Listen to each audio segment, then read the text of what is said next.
Before we dive into the podcast, I want to extend a special invitation to you to visit my website and sign up for my newsletter.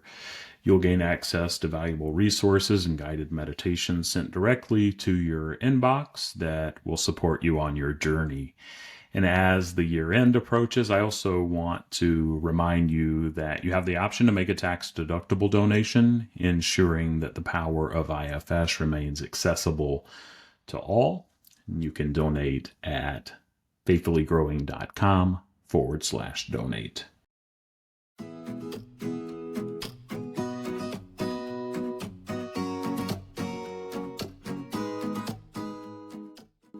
Welcome to IFS Meditations and Insights, a podcast on personal growth through internal family systems.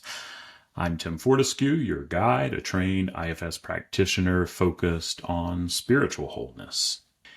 Here we explore self-discovery and embracing all parts of ourselves with love. This allows us to receive divine love and share it with others. These episodes aim to bring you inner peace and a stronger connection to the sacred.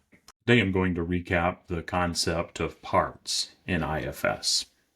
So settle in, open up your heart and mind, and let's begin with as much curiosity and compassion as we can.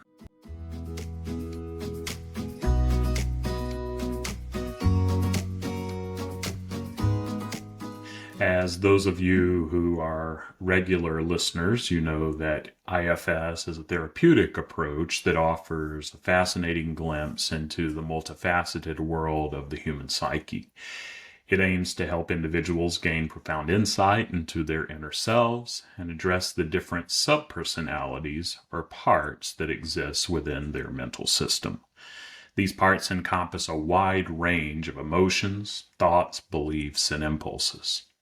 To truly understand IFS, we need to explore the concept of parts and their role in shaping our inner world.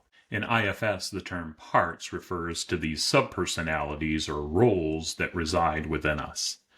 These parts can manifest as thoughts, feelings, actions, impulses, and even beliefs, among many other things. Some may carry the burdens of past trauma, while others are more concerned with managing our day-to-day lives or helping us escape from pain. Each part has its unique perspective, interests, memories, and viewpoint. And it's important to note that it's essential to recognize that these parts are not inherently problematic or negative. There are no bad parts. They're in fact trying to protect us in their own way. While some parts may employ strategies that are ultimately harmful, their underlying intention is always rooted in keeping us safe. And it's good to realize, too, that these parts are generally younger parts that shouldn't be carrying the burdens that they're carrying alone in the first place. So rather than attempting to eliminate these parts, IFS encourages us to understand and appreciate their roles and work towards freeing them from their extreme functions. In the realm of IFS, there are three primary types of parts: exiles, managers, and firefighters. Each plays a distinct role in our inner landscape. Exiles are often younger, more vulnerable parts of us that have experienced trauma or pain, and they carry the weight of these past experiences and are frequently suppressed or hidden away by other protective parts. An exile, for example, could be a person who experienced a traumatic event in their childhood, and now they carry the burden of that experience into their lives today. And then there are two protective parts in IFS. The first are managers, and these are proactive parts that take on the responsibility of keeping vulnerable exiled parts suppressed. And they do this to prevent the overwhelming emotions of the exiles from surfacing. Managers often manifest as controlling and protective parts of our personalities. For example, a manager part may manifest as a person who is always in control and avoids vulnerability to protect themselves from emotional pain. And the second type of protector are firefighters. Firefighters come into play when exiles manage to break free and cause intense feelings. These parts resort to distraction or numbing techniques to cope with these overwhelming emotions. This can lead to behaviors such as addiction, overeating, or other destructive habits. An example of this is a firefighter part could be someone who turns to substance abuse or other destructive behaviors as a way to numb their overwhelming emotions. To summarize, the three parts again are those exiles, often younger parts that are protected by two types of protectors. One is more of a manager who is proactive, and the other steps in just like a firefighter and is reactive. And the ultimate goal of IFS is to help individuals access their self. The self represents the confident and compassionate core of an individual, and it can effectively lead the internal system, facilitating healing from the various parts. When we connect with ourself, we can harmonize the different parts, creating a sense of balance and internal cooperation. Now that we've explored the fundamental concepts of IFS a little bit, let's look at the therapeutic process itself. IFS involves several key steps. Number one, internal exploration. In IFS, you work with a trained practitioner, a therapist, or a coach to explore your inner world. This process involves identifying and getting to know the various parts that make up your mental landscape. Number two, building a relationship with your parts. Once you've identified your parts, you begin to build a relationship with them. This means understanding their roles and the positive intentions behind their actions. Three, unburdening exiles. A significant part of IFS involves unburdening your exiles. This means helping them release the emotional weight of past traumas and pain, allowing them to heal. And then four of the six that I'm going to give you, harmonizing managers and firefighters, those protective parts. Managers and firefighters play critical roles in protecting us from the pain of exiles. And in working with an IFS practitioner and in therapeutic approach, these parts are helped to relax their protective functions, allowing for more balance and healthier coping mechanisms. And then number 5 is cultivating self-leadership. The ultimate aim of IFS is to strengthen ourself and cultivate self-leadership. This involves developing an ability to lead your internal system with confidence and compassion.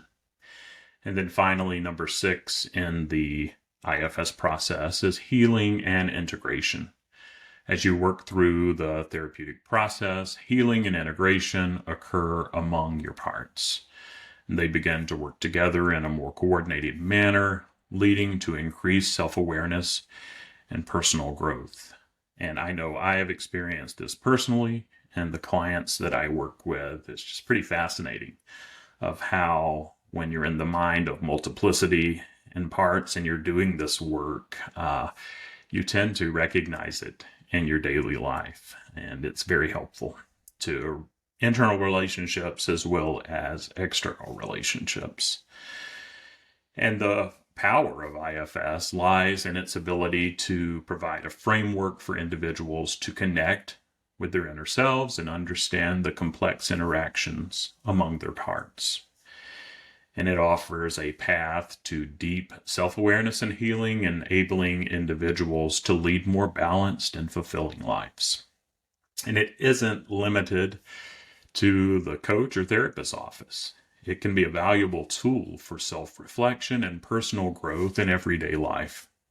As you become more in tune to your internal world and various parts that comprise it, you can make conscious choices that lead to positive changes and enhanced well-being. And this is what I was talking about. It's noticeable when you do this work in your day-to-day life. So let me summarize as I wrap up. IFS, or Internal Family Systems, is a unique and transformative approach that encourages us to explore the rich tapestry of our inner selves. And by understanding and harmonizing the different parts within us, we can access ourself, the core of our confidence and compassion. And through IFS, we embark on a journey of self-discovery, healing, and personal growth, ultimately leading us to a more fulfilling life and better relationships in the world. And so whether you're listening as a coach or a therapist or someone just curious about IFS, know that this approach offers a powerful lens through which to view the complexity of the human psyche, and it has great potential for inner transformation.